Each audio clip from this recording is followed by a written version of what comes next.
Carpathian Express. The journey begins. The late autumn wind howled outside the small, dimly lit train station in Brașov, a city nestled at the foot of the Carpathian Mountains in Romania. The town had an ancient air about it, its medieval towers looming like silent sentinels under the darkening sky.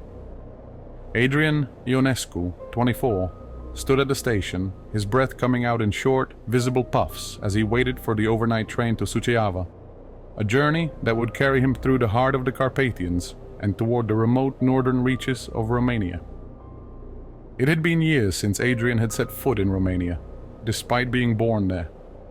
His family had moved to England when he was just a child, seeking a better life, and while he grew up in the bustling city of Manchester, he had always felt a pull toward the country of his birth, a sense that there was something unfinished, something left behind.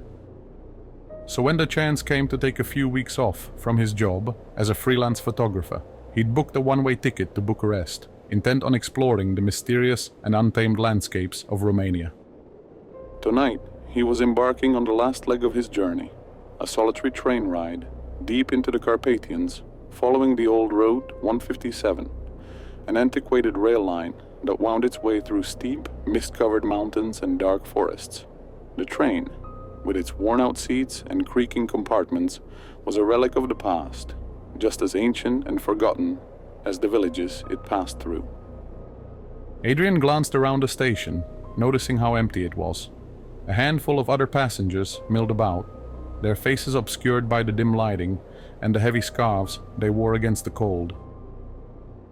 The station's clock, suspended high above on an iron arch, ticked loudly, echoing in the near silence. It was 9:45 p.m. The train was scheduled to arrive in 15 minutes. A strange feeling settled in Adrian's chest, an unease that he couldn't quite explain. He had traveled alone plenty of times before, and yet there was something about this trip, this train, that felt different, unnerving even. The locals he'd spoken to in Brașov had given him strange looks when he mentioned his destination, some offering vague warnings about the region. One old woman had even crossed herself, muttering something about lost souls in the mountains. He shook off the feeling, reminding himself that it was just a train ride, nothing more. The Carpathians were known for their folklore, tales of wolves, spirits, and creatures that lurked in the shadows, but he was a man of reason. Superstitions didn't scare him, not anymore. Just as he was about to pull out his phone and check the time, a low rumble echoed through the valley. The train was coming. The Carpathian Express, as it was once called, rolled into the station with a slow, creaking groan. Its once vibrant green paint had faded into a dull, peeling brown, and the windows were fogged from the cold. The train's headlights cut through the night like dim, half-hearted eyes, barely illuminating the tracks ahead. Adrian boarded quickly, finding his compartment near the back of the train. It was small, with a single worn-out seat by the window and a small table in the center. He threw his backpack on the floor and collapsed into the seat, grateful to finally be off his feet. As the train jolted into motion, he stared out the window. The city lights of Brașov quickly faded behind them, swallowed by the dense forest that lined the tracks. The darkness outside was thick and impenetrable, broken only by the occasional flicker of light from distant villages, barely visible through the trees. For a while, Adrian tried to distract himself by scrolling through his phone, but there was no signal this deep into the mountains. Frustrated, he put the phone away and leaned his head against the window, listening to the rhythmic clatter of the train on the tracks. The sound was oddly soothing, like a heartbeat pulsing through the metal frame of the train. He was drifting off when the door to his compartment slid open with a soft creak. Adrian sat up abruptly, his heart leaping into his throat. A man stood in the doorway, tall and thin, his face partially obscured by a dark hat pulled low over his eyes. For a moment, neither of them spoke. The man's breath hung in the cold air, visible in the dim light of the corridor. "Excuse me," the man said in a low, gravelly voice, his Romanian thick with an accent Adrian couldn't place. "Do you mind if I sit here? The other compartments are full." Adrian hesitated. He hadn't seen many people at the station, and certainly not enough to fill the train. But he nodded, gesturing to the empty seat across from him. The man stepped inside and closed the door behind him, the soft hiss of it sliding into place echoing in the small space. For a while, they sat in silence. The man didn't introduce himself, and Adrian didn't ask. There was something unsettling about his presence, an air of quiet intensity, as if he were watching Adrian without actually looking at him. His hands, gloved in thin leather, rested on the small table between them, unmoving. Adrian cleared his throat, trying to break the silence. "Are you going to Suceava as well?"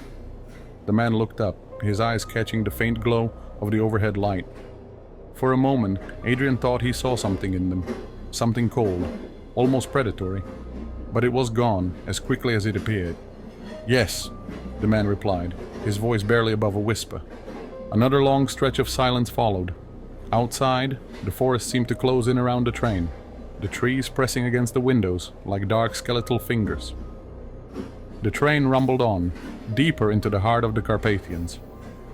Adrian could feel the tension in his muscles, a strange unease creeping up his spine. He tried to shake it off, telling himself he was being paranoid, that it was just the fatigue catching up to him. But the feeling wouldn't go away. The man suddenly stood up, his movements smooth and deliberate. "I'm going to the dining car," he said, though there was no trace of warmth or familiarity in his voice. "Do you want anything?" Adrian shook his head. "No, I'm good, thanks." Without another word, the man turned and slid the compartment door open, disappearing into the dimly lit corridor. Adrian let out a breath he didn't realize he had been holding, his pulse racing. There was something wrong about this journey. He could feel it in his bones. The hours passed slowly. Outside, the landscape had turned into a thick, swirling fog that clung to the windows, obscuring everything beyond the glass. Adrian had tried to sleep, but every time he closed his eyes, he felt a strange prickling sensation at the back of his neck, as if someone, or something, was watching him. The train continued to barrel through the darkness, the sound of the wheels on the tracks a constant, hypnotic drone. Adrian glanced at his watch. It was 2:30 a.m. They should have been nearing one of the larger towns by now, but there was no sign of any station, no sign of anything. Suddenly, the train began to slow. Adrian sat up, pressing his face to the window. Through the fog, he could just make out the faint outline of a station platform, barely illuminated by a single flickering light. There was no name, no sign, just a cold, empty platform in the middle of nowhere. When Adrian stepped off the train onto the empty, fog-shrouded platform, he felt an unsettling chill creep up his spine. The cold was sharp and biting, seeping through his jacket, as if the mist itself carried a sense of foreboding. He hesitated for a moment, unsure why the train had stopped here, in the middle of nowhere. There was no station sign, no indication of where they were. Just the soft hum of the train engine and the faint flicker of a solitary light, struggling to stay lit in the thick fog. Adrian turned back toward the train, expecting to see the other passengers disembark or hear an announcement from the conductor. Nothing.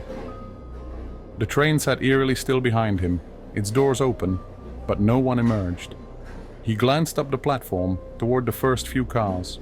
They too were deserted. A gnawing sense of isolation began to settle in his chest. Was he the only one who had noticed the stop? And why wasn't anyone else curious about this place?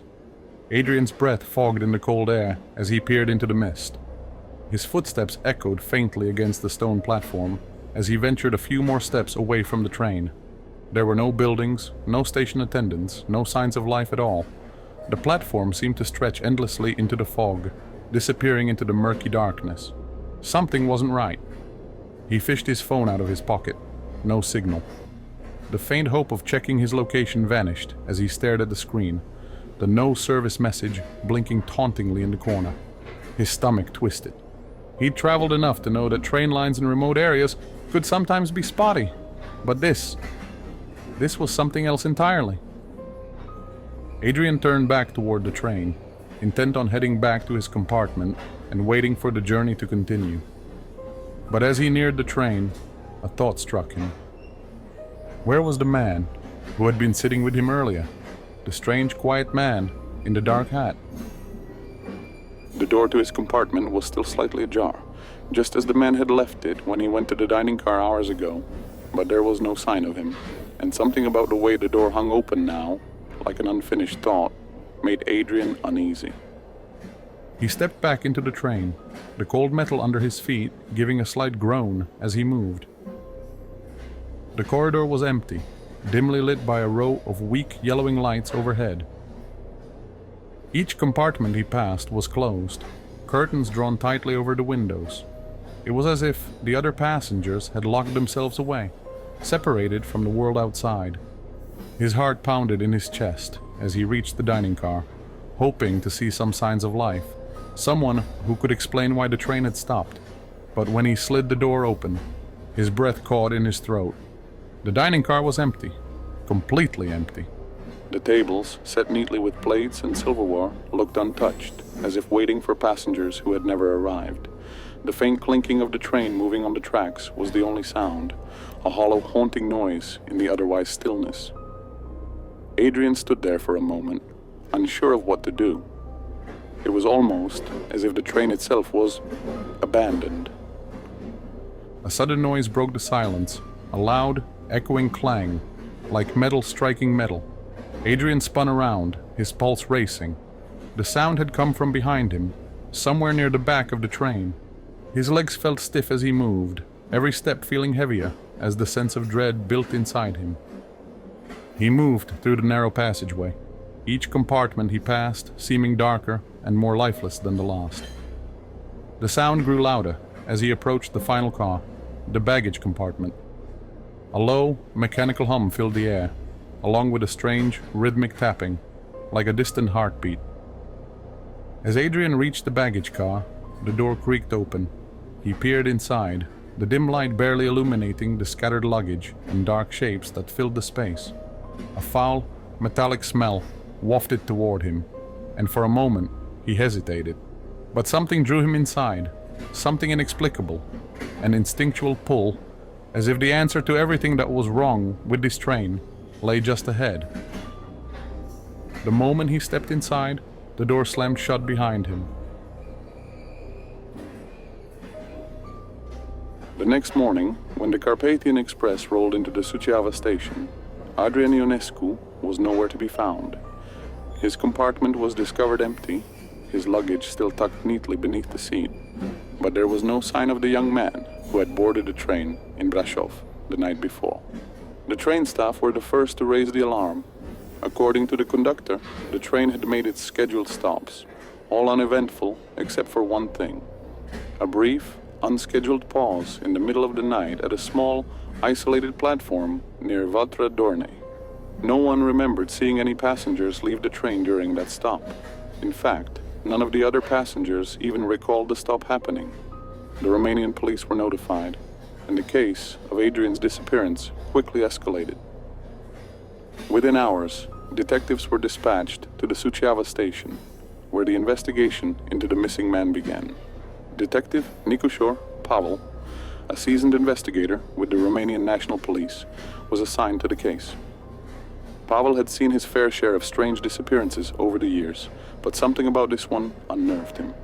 Perhaps it was the unsettling location, deep in the Carpathians, a region steeped in myths and legends about spirits, wolves, and other things that prowled the night.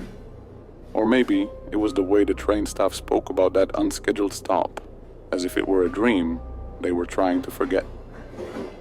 When Pavel arrived at the train, he immediately went to Adrian's compartment. The faint smell of damp and coal still lingered in the air, mixed with the scent of leather and tobacco. Adrian's belongings were exactly where they were supposed to be: a backpack, a jacket, a few travel brochures for Romania's scenic mountain routes. There was no sign of struggle, no sign that anything had gone wrong. Except for one thing. In the small compartment's corner, Pavel noticed something strange: a smear of dark, reddish-brown near the edge of the window. Blood. The sight of it sent a chill down his spine, though he'd seen worse in his years on the job. He carefully radioed in his findings and ordered a full sweep of the train. As the investigation into Adrian's disappearance deepened, the first theories began to surface. Some of the passengers reported having seen Adrian earlier in the night, sitting quietly in his compartment, but no one had noticed him leave. His door had been slightly ajar, but that was not uncommon on long train journeys, where passengers often moved about in the night, headed to the dining car or restroom. One passenger, an elderly man, claimed he had seen a tall figure in a dark hat walking through the corridor around 1 a.m., but his memory was foggy, and he couldn't be sure it was Adrian. He also couldn't confirm whether the figure had reboarded the train after the unscheduled stop. As news of Adrian's disappearance spread, the locals around Vatra Dornei began whispering about the old legends, stories of travelers disappearing in the Carpathians, never to be seen again. Some spoke of the Strigoi, restless spirits that haunted the mountains, feeding on the life force of those unlucky enough to cross their path. Others mentioned more grounded dangers, bandits, wolves, or isolated dangerous individuals living in the wilderness. But there was one theory that stuck in Pavel's mind, whispered by an old woman who had been waiting at the Suceava station when the train arrived. "They say the trains in these mountains sometimes stop at places they shouldn't," she had said, her voice trembling. "Places that don't exist anymore, not in this world."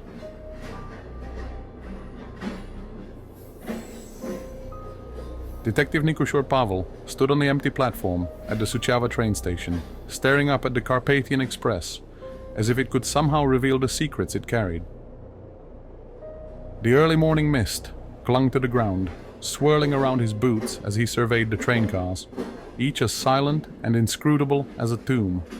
He'd questioned the passengers, taken their statements, and even pored over the sparse records the conductor could provide, but every lead felt like a dead end, an unsettling, quiet resistance that made his skin crawl. The smear of blood in Adrian's compartment had been the first real clue. It was a small amount, almost imperceptible, but enough to suggest that something violent might have happened. Forensics had been called, but Pavel wasn't optimistic. The blood could be Adrian's, or it could be from an older incident, unconnected. Still, it was the only tangible evidence they had so far. He turned his attention to the conductor, a thin, nervous man named Radu Andrei, who stood shivering beside him. Andrei had been the one to first notice Adrian was missing, reporting it to the authorities in Suceava as soon as the train pulled into the station. His brow glistened with sweat despite the chill in the air, and he glanced repeatedly toward the train, as if expecting something, or someone, to emerge. "Walk me through it again," Pavel said, his voice steady but firm. "The stop near Vatra Dornei. Why did the train stop there?" Andrei's eyes darted to the side, avoiding Pavel's gaze. "It was mechanical," he stammered. "A fault in the engine, I think. Just a temporary stop. It happens sometimes." Pavel narrowed his eyes. He'd read the initial report. There was no record of any mechanical issues that night. And yet, the train had inexplicably halted at an unmarked platform, a place that didn't show up on any modern maps of the region. "Do you expect me to believe that?" Pavel asked quietly. "Because I don't, and I think you know more than you're saying." The conductor swallowed hard, his face pale. I swear, I don't know anything. The train stopped, and then it started again, just like normal. I didn't see anyone get off." "But the platform, did it look ordinary to you?" Andrei hesitated, and in that moment Pavel saw something flicker in his eyes, a flash of fear, or maybe recognition. The conductor opened his mouth as if to respond, then shut it again, shaking his head slowly. "It was strange," Andrei whispered finally. "I didn't think much of it at the time, just fog, you know. But later, I realized, that platform, it shouldn't have been there. There's no station on that stretch of the track. There hasn't been for years." Pavel's heart skipped a beat. He had expected denials, obfuscation, Maybe even silence, but not this. What do you mean? There hasn't been a station there. The conductor took a shuddering breath. Back in the 1960s, there was a small outpost there, a mining station. But it was closed down after a... He paused, glancing around nervously. An accident. A collapse in the tunnels. The workers died. All of them. After that, the place was abandoned. The station, the platform. It's supposed to be gone. But sometimes... He trailed off, his voice dropping to a whisper. Sometimes the train still stops there, like it's stuck in time. Pavel felt a chill crawl up his spine. And when it stops, what happens? Andrei's eyes locked onto Pavel's, wide and fearful. People get off, but they don't come back. Pavel spent the next few hours combing through old records, piecing together the conductor's story. It wasn't easy. Many of the railway's historical documents had been lost or destroyed during Romania's tumultuous years under communist rule. But at the Suceava Regional Archives, he found a brittle, yellowed ledger that confirmed what Andrei had said.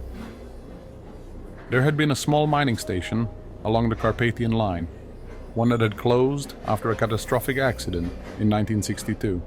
The station had been called Valea Sangelui, the Valley of Blood. According to the records, the station had been completely demolished in the 1970s, the tracks rerouted to bypass the dangerous terrain. There was no reason for the train to have stopped there. In fact, if the records were accurate, there shouldn't even have been a platform at that location. And yet... Pavel leaned back in his chair, staring at the blurred, grainy photo of the station before its collapse. It showed a small, decrepit platform surrounded by dense forest, a single rusted sign, barely visible through the trees. Even in the faded photo, the place exuded an aura of desolation, as if it had been cursed long before the miners' deaths. But what disturbed him most was a note scrawled in the margin of the ledger, added by some long-forgotten bureaucrat. Train 157 reports sporadic stops at Valea Sangelui, despite station closure. Investigate phantom signals, possible interference. Phantom signals. Pavel's skin prickled as he reread the words. Was it possible? Could the train have somehow been lured to a station that no longer existed? He shut the ledger with a snap and rubbed his temples, trying to dispel the growing headache. He needed facts, not ghost stories. Yet the more he dug, the more he felt himself being pulled into something beyond the realm of logic, something dark and intangible, lurking just out of reach. There was only one way to find out more. He had to visit the site himself. Pavel drove out to the isolated stretch of track near Vatra Dornei, the narrow mountain road winding perilously through the dense, fog-shrouded forest. The air grew colder as he climbed, the trees pressing in on either side like a dark, suffocating shroud. By the time he reached the spot where the old station was supposed to have stood, the sun was beginning to dip below the horizon, casting long shadows across the forest floor. He parked his car by the side of the road and climbed down the embankment, the crunch of gravel underfoot, the only sound in the oppressive silence. The railway tracks stretched out before him, disappearing into the thick mist that clung to the ground. There was no sign of a platform, no sign that a station had ever existed here, just the cold, empty tracks cutting through the wilderness. But as Pavel moved closer, something caught his eye, a faint, unnatural shimmer in the air, like the haze of heat on a summer's day. He blinked, and for a split second, the world seemed to shift. Fog parted, and there, just at the edge of his vision, he saw it, a small, crumbling platform, half hidden by the mist, a broken sign dangling from a rusted pole. Valea Sangelui. Pavel's breath caught in his throat. It was impossible. The station had been demolished decades ago, and yet he took a step forward, his gaze fixed on the phantom platform. The air around him seemed to thrum with energy, a low, vibrating hum that resonated deep in his bones. He could see it now, clearly. The platform, the sign, even the faint outline of an old train waiting in the shadows. And then, just as suddenly, it was gone. The fog closed in, swallowing the vision whole, leaving him standing alone on the cold, empty tracks. Pavel staggered back, his heart hammering in his chest. What had he just seen? A trick of the light? A hallucination brought on by fatigue? But deep down, he knew it was something more, something real. And somewhere, out in that darkness, Adrian Ionescu was trapped in a place that shouldn't exist.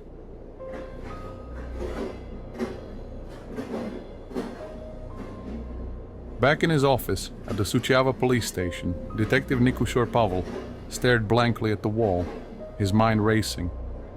The cold grip of what he had witnessed near Vatra Dornei still hadn't released him. That shimmering image of the old station, Valea Sangelui, appeared like a hallucination, a mirage in the fog. But he knew it was no trick of the light. Something real was out there, something ancient and malevolent. The question was, what? And more urgently, where was Adrian Ionescu? Pavel's thoughts were interrupted by a knock on his office door.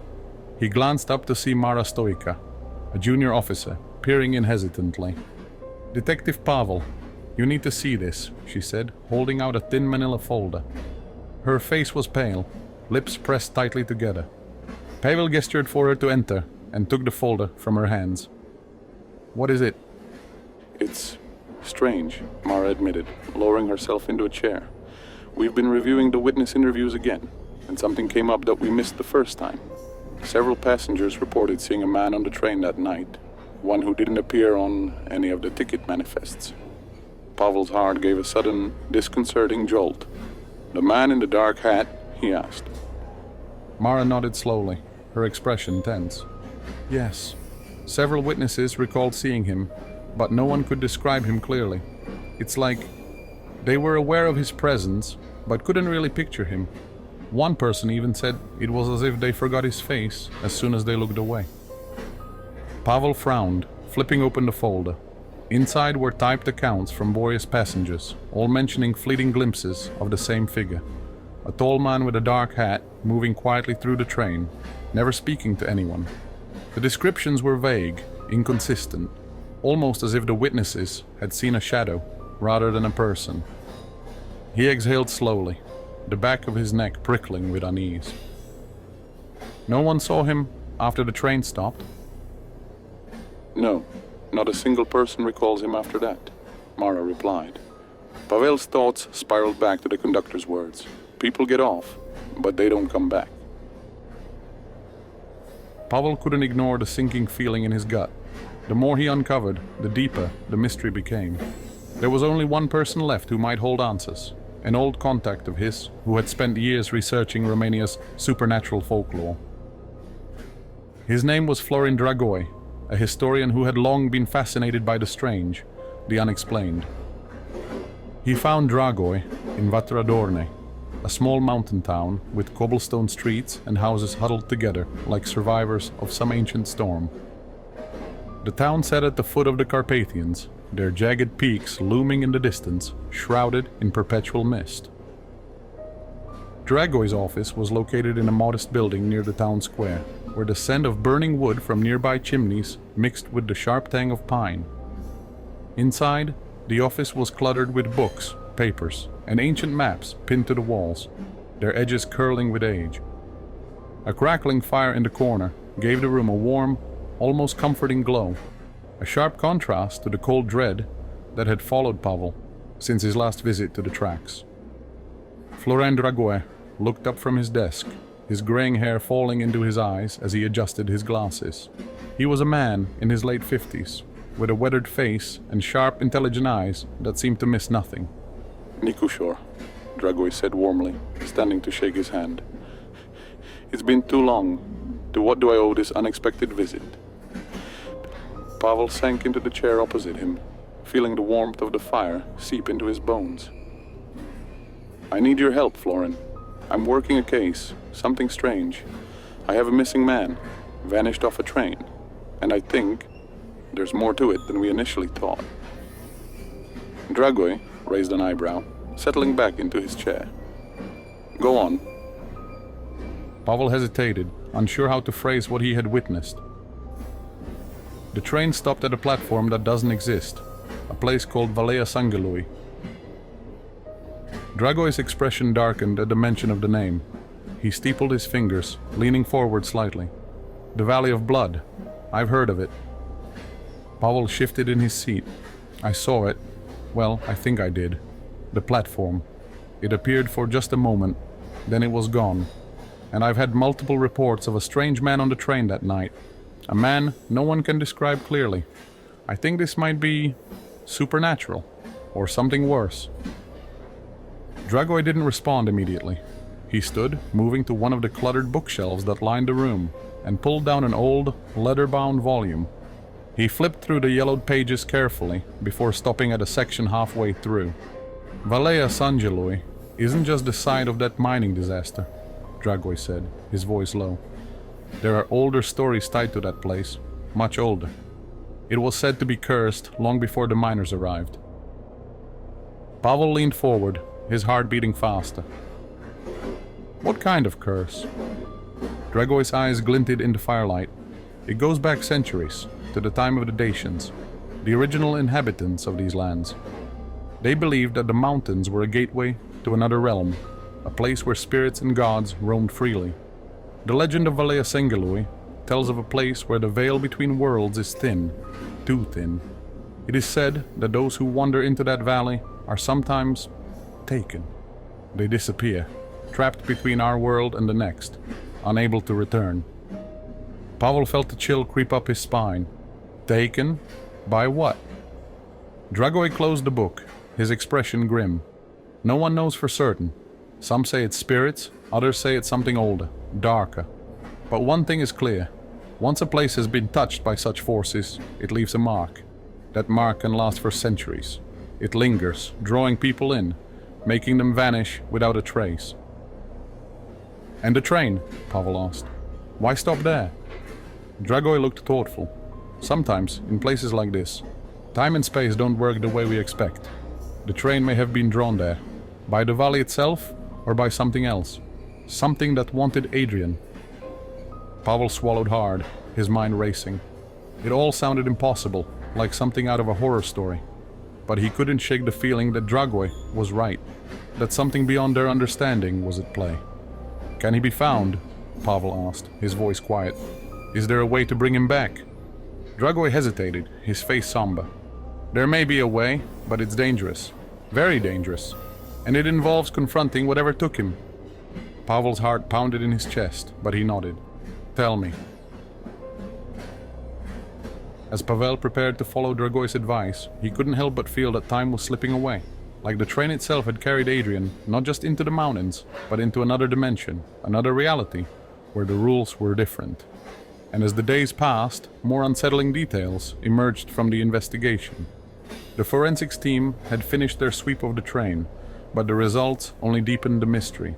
The blood in Adrian's compartment was his, confirming that he had been injured, though the wound must have been small, not life-threatening. But the real shock came when they analyzed the fingerprints. Dozens of unidentified prints littered the compartment, none of which matched any of the passengers or crew. But more disturbingly, one set of prints appeared over and over again, smudged and fragmented, as if the person had been in the compartment repeatedly throughout the night. There was just one problem.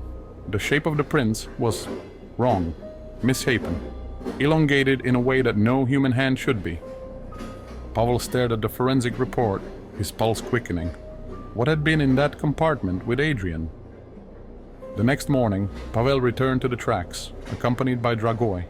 Together, they stood at the place where Valea Sangelui had reappeared. The mist clung to the ground like an unnatural force, and for a long time, neither of them spoke. Then, with a steadying breath, Pavel stepped forward. Whatever was out there, whatever had taken Adrian, was waiting. The mist hung heavy over the tracks as Detective Pavel and Florin Dragoi stood in silence, staring out into the grey expanse where the phantom station had appeared. The thick fog seemed almost alive, swirling around them like a living entity, obscuring the edges of reality itself. The cold air bit at their skin, but neither man moved. their eyes locked on the faint shimmer in the distance. "This is the place," Pavel said quietly, his voice almost swallowed by the mist. Dragoi nodded, his sharp eyes scanning the horizon. "It's here, all right. The veil between worlds is thin here. Thin enough to pull someone through." Pavel swallowed, gripping the flashlight tighter in his hand. It felt like they were standing at the edge of something vast and unknowable. A place where the rules of reality no longer applied. He'd heard Florin's stories of the Dacian legends, of gateways to other realms. But seeing it, or rather, feeling it, was a different matter entirely. "If Adrian was taken here," Pavel said, his voice steady, "how do we get him back?" Dragoi took a deep breath, pulling a small, leather-bound journal from his coat pocket. It was ancient, the pages yellowed with age and covered in delicate, handwritten notes. "There's a ritual," he said softly, flipping through the pages. "An old one. It's dangerous, and there are no guarantees, but if we perform it correctly, we might be able to open the gateway and bring Adrian back." Pavel's gut twisted. "And if we do it wrong?" Dragoi looked up, his face grim. "Then we may open a door to something much worse." The two men set up their makeshift camp near the tracks as twilight fell over the mountains, the mist growing thicker as darkness crept in. Dragoi worked quickly, using a combination of old herbs, chalk, and symbols that Pavel didn't recognize, carving them into the frozen ground around the railway. As Dragoi moved, Pavel couldn't shake the feeling that they were being watched. He glanced over his shoulder repeatedly, but the only thing he could see was the swirling fog. Yet something was out there. He could feel it, lurking just beyond the edges of his perception, waiting. "Are you sure about this?" Pavel asked, his voice tight with tension. "What if this brings more than just Adrian back?" Dragoi paused for a moment, looking up from the symbols he was carving. "I'm not sure," he admitted. "There are old things in this world, things that don't belong in our reality, things that were forgotten for a reason. But we don't have a choice. If Adrian's still out there, this is our only chance." Pavel nodded grimly.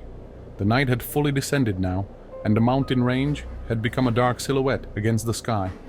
The forest surrounding them felt alive with unseen eyes, the weight of the air pressing down on them like a living presence. Dragoi finished the preparations and stood, wiping his hands on his coat. "It's ready." Pavel stepped into the center of the chalk circle, his flashlight casting eerie shadows on the symbols surrounding him. Dragoi stood at the edge, holding the journal tightly, his voice steady as he began to chant in an ancient, forgotten language. At first, nothing happened. The wind whistled through the trees, and the fog continued to swirl around them. But then slowly, almost imperceptibly, the air began to change. A low hum filled the atmosphere, vibrating deep in Pavel's bones. The mist thickened, coiling into shapes that seemed to move with intent, like shadows shifting within the fog. Pavel's heart raced. He could feel the presence now, stronger than ever, like an oppressive force pressing against his chest. The fog swirled faster, and through the mist, Pavel thought he could see shapes, figures, moving just out of sight. "Florin!" he shouted over the growing wind. "Is this supposed to happen?"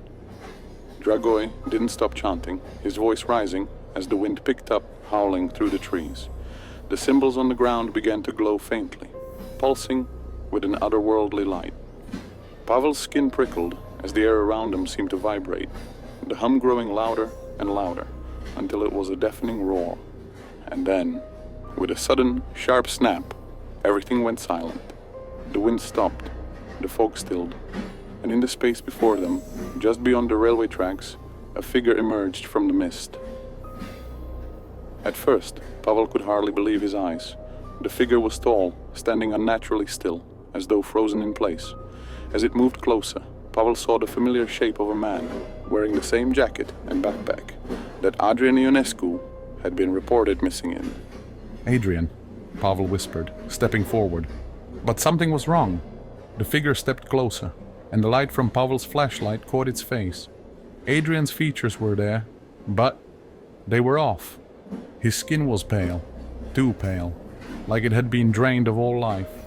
His eyes were hollow, unfocused, staring straight ahead, as if seeing something far away, something that Pavel couldn't comprehend. Pavel's throat tightened. Adrian? Adrian's head tilted slightly, his body jerking forward as though moving in slow, unnatural bursts. His mouth opened, but the sound that came out was not human. It was a low, guttural moan, like something trapped between a scream and a growl. Pavel backed away, his heart pounding in his chest. What is this? Dragoi's voice was tight with fear. It's not him, not anymore. Before Pavel could react, the figure lunged. Adrian, if it was still Adrian, moved with an unnatural speed, his hands outstretched toward Pavel. Pavel barely had time to leap out of the way, stumbling backward as the creature skidded to a stop, turning toward him with an eerie, jerky motion. "Florin!" Pavel shouted, scrambling to his feet. Dragoi had already stepped forward, holding out a small, carved amulet. He shouted something in the ancient language, his voice rising over the wind that had picked up again, swirling the fog around them in a chaotic frenzy. The creature, Adrian, paused, its hollow eyes fixed on Dragoi. For a moment, everything was still. Then, with a terrible, wrenching scream, the figure collapsed, dissolving into the mist. For a long moment, neither of them moved. The air was thick with the remnants of the ritual, the fog slowly dissipating as the night settled into an eerie stillness. Pavel's heart pounded in his chest as he stared at the spot where Adrian, or whatever had been left of him, had vanished. Dragoi stepped forward, breathing heavily. He looked pale, shaken, but he managed a grim smile. "We were too late," he said quietly, his voice hoarse. Whatever had Adrian, it had him for too long. There was nothing left of the man. Pavel didn't respond immediately, his mind reeling from what he had just witnessed. The thing that had attacked him, it had been Adrian in some terrible, twisted way. But it wasn't human anymore. Whatever had taken him had hollowed him out, leaving behind nothing but an empty shell. "What was it?" Pavel asked, his voice barely above a whisper. Dragoi looked up, his expression dark. "A creature of the veil," he said softly. "A being from the space between worlds. It took Adrian when the train crossed into its domain, dragged him into a place where he didn't belong. It fed on him, used him." Pavel's stomach churned at the thought. And the others? The passengers who disappeared from this train before? Dragoi's face tightened. They're lost. Once something like this takes hold, there's no coming back. Pavel felt a crushing weight settle over him. The investigation had led him down a path he never could have imagined, into a world where the lines between the living and the dead, the real and the unreal, blurred beyond recognition. Adrian was gone, but the darkness that had claimed him wasn't. And as Pavel stood there in the misty mountains, he realized something chilling. The train would stop again, and it wouldn't be long before another passenger disappeared into the veil.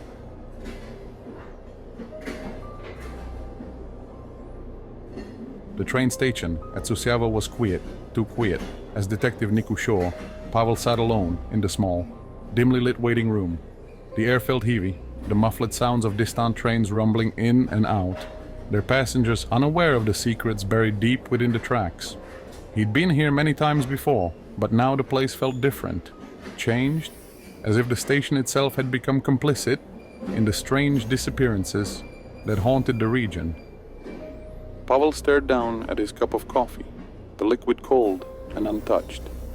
His thoughts had been spiraling ever since that night near Valea Sangalui, and no matter how hard he tried, he couldn't shake the memory of what had happened. He could still see Adrian, what was left of him, standing there in the mist, eyes hollow, skin pale, and that inhuman growl escaping his throat. He took a deep breath and rubbed his face with both hands, trying to block out the images, but they wouldn't go away. And worse, the feeling that something was still out there, lurking in the mountains, waiting for its next victim, gnawed at him like a sickness. Florin Dragoi had returned to his research, but Pavel hadn't heard from him in days.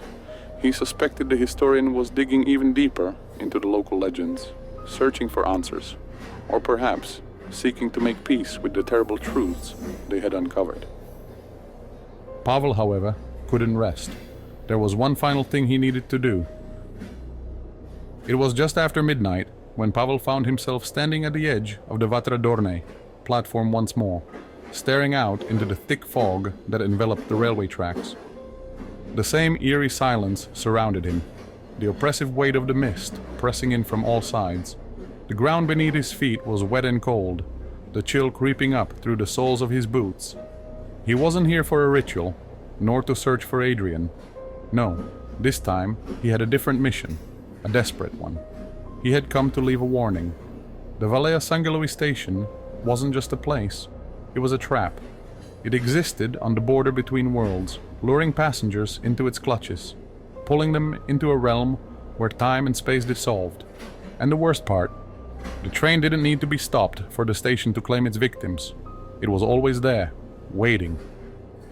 In his hand, Pavel held a small, weathered sign, a simple piece of wood with the words, "Do not leave the train," painted in bold red letters. It was crude, hastily made, but he hoped it would be enough. He had to leave it here, on the platform, where it could serve as a silent warning to anyone who might step off the train in the future. As he crouched down to place the sign against one of the rusted poles near the tracks, a gust of cold wind swept through the valley. The fog stirred, swirling around him like a living thing. Pavel froze, his heart racing as the mist seemed to thicken, coiling into shapes that moved with an unnatural fluidity. He stood, stepping back toward the train tracks, his eyes scanning the fog. It was happening again. The veil between worlds was thinning, and though he couldn't see it, he could feel it. Valea Sangalui was there, just beyond the edge of his vision, waiting for its next opportunity to open. The sound of footsteps echoed through the mist. Pavel's pulse quickened. He spun around, his hand instinctively reaching for his gun, though he knew, deep down, that a weapon wouldn't help him here. The fog parted slightly, and through the thick haze, a figure emerged. It wasn't Adrian this time, it was Dragoi. Florin's face was pale, his eyes wide and fearful. He stumbled toward Pavel, his breath coming in short, ragged gasps. "It's not over," he rasped, his voice shaking. "The train! It's coming back!" Pavel stared at him, dread creeping into his veins. "What do you mean?" Dragoi pointed toward the tracks, his hand trembling. "I've been doing more research. This isn't just about Valea Sangalui. The train itself, it's cursed. Every few years it stops at places it shouldn't, like the station we saw. The victims, they're chosen." Pavel felt a cold wave of realization wash over him. The train wasn't just a means of transportation. It was part of the curse, an instrument of the dark forces that controlled Valea Sangalui, and it was coming back, again and again, to claim more lives. "Florin," Pavel said, his voice low. "Can we stop it?" Dragoi shook his head slowly, his expression grim. "No. It's been happening for centuries. But we can warn people. We can try to keep them from getting off." Pavel glanced down at the sign he'd made. A crude warning, yes. But perhaps it was the only thing standing between the passengers and the darkness that waited beyond the veil. Weeks passed, and the train continued to run its route, as it always had. Most passengers never noticed the oddities. The strange fog that clung to certain stretches of track, the unsettling sensation of being watched during the long night journeys. But a few, the sensitive ones, felt it. The pull. One such passenger was a young woman named Ioana. She was a student, traveling back to her hometown near Iași, riding the Carpathian Express through the night. She had boarded at Brașov, just as Adrian had, and found herself seated in a nearly empty compartment as the train wound its way through the darkened mountains. The night was cold, the mist outside thick and swirling. Ioana shivered, pulling her jacket tighter around her as she stared out the window. She had heard stories about this train, about the strange, things that sometimes happened in the Carpathians. But she didn't believe in superstitions. She was a rational person, a student of science. And yet, as the train slowed unexpectedly in the middle of the night, her heart began to race. Ioana glanced around. The compartment was silent, and no announcement had been made. She peered out into the fog, her breath fogging up the glass, but she could see nothing beyond the swirling mist. Just as she was about to dismiss the stop as a simple delay, she saw it, a faint shape just outside the window, the outline of a platform, barely visible through the fog. Her curiosity piqued, Ioana stood and made her way to the door, sliding it open quietly. The corridor was empty, the faint hum of the train the only sound. She moved toward the exit, drawn by an inexplicable urge to see the platform up close. But as she reached the door, something caught her eye, a small wooden sign propped up against the wall near the exit. She frowned, kneeling to read the message, painted in bold red letters. "Do not leave the train." Her heart skipped a beat. She looked up, her hand hovering over the door handle, suddenly aware of how quiet everything had become. Outside, the fog pressed against the windows, thick and impenetrable. She could see nothing but swirling white. And then, in the distance, she heard it, a voice, faint and barely audible, calling her name. She froze, her pulse quickening. The voice was familiar, though she couldn't place it. It beckoned her, gently, like a whisper in the wind. But something deep inside her, the part of her that believed in science, in facts, in rationality, held her back. The warning on the sign echoed in her mind, louder now. "Do not leave the train." Ioana took a step back, her hand trembling. The voice called again, this time closer, more insistent, but she turned away, hurrying back to her compartment, her heart pounding in her chest. As the train started moving again, the platform outside slowly disappeared into the fog, swallowed by the darkness. And for a brief moment, Ioana thought she saw something, someone, standing on that phantom platform, watching her through the mist. But she didn't look back. Detective Pavel never returned to Valeasangelui. The investigation into Adrian Ionescu's disappearance was quietly closed, marked as unsolved, a mystery that would never be fully explained. But those who traveled the Carpathian Express at night, especially near Vatra Dornei, knew something was wrong with that stretch of track. The train still ran, and from time to time, passengers would report strange occurrences, voices in the fog, the sudden, inexplicable stops, the feeling of being watched.